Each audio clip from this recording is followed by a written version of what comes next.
Sveiki, šiandien kalbam apie 19 taisyklę. Kas tu esi, nusprendžia tai, ką tu gali. Ką aš turiu meni tai sakydamas? Jūsų gebėjimai, galėjimai, kažkokie suformuoti įgūdžiai padeda jums pasiekti savo tikslą.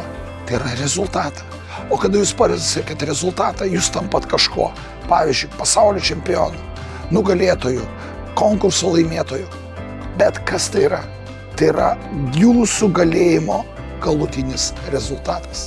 Todėl žingsnis po žingsnio ir jūs kažko tai tapsite.